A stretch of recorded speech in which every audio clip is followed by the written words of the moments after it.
आज भारत बंदची हाक, संपात 30 कोटी कामगार होणार सहभागी। नवीन कामगार कायदे, भारत अमेरिका व्यापारी करार, मनरेगातील बदलांमुळे नाराजी, बंदमुळे देशभरातील जनजीवन विस्कळीत होण्याची शक्यता।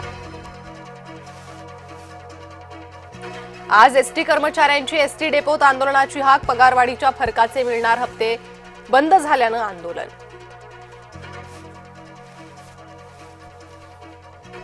मुख्यमंत्री देवेंद्र फडणवीस आज पुण्याचा आढावा घेणार। दुपारी 1 वाजता व्हीसीद्वारे घेणार आढावा। पुणे जिल्ह्याला वाढीव निधी देण्यासंदर्भात निर्णयाची शक्यता। आज मुख्यमंत्री सुनेत्रा पवारांची पुण्यात बैठक, आर्थिक वर्षाच्या जिल्हा प्रारूप आराखड्याबाबत होणार चर्चा। रोहित पवारांची आजची नियोजित पत्रकार परिषद रद्द, दोन्ही राष्ट्रवादीच्या विलिनीकरणाच्या मुद्द्यावर होणार होती पत्रकार परिषद। परभणीत आज महापौर निवडीवेळी काँग्रेस ठाकरेंना साथ देणार की काँग्रेस चंद्रपूर मधील वचपा काढणार? परभणीत हा वचपा काढणार। महापौर विराजमान करण्यासाठी ठाकरेंना हवी आहे काँग्रेसची साथ।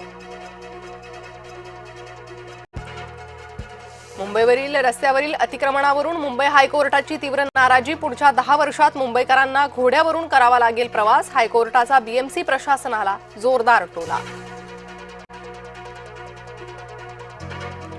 48 तास काम करा आणि सुट्टी घ्या, राज्य कामगार विभागाकडून संहितेत सुधारणा।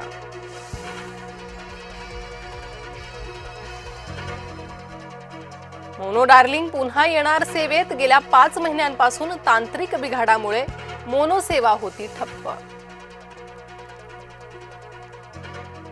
बांगलादेशात आज मतदान, उद्या होणार मतमोजणी, सुरक्षेसाठी 10 लाख सैनिक तैनात। वेस्ट इंडिजचा बलाढ्य साहेबांना दे धक्का, मुंबईतील सामन्यात 30 धावांनी मिळवला विजय।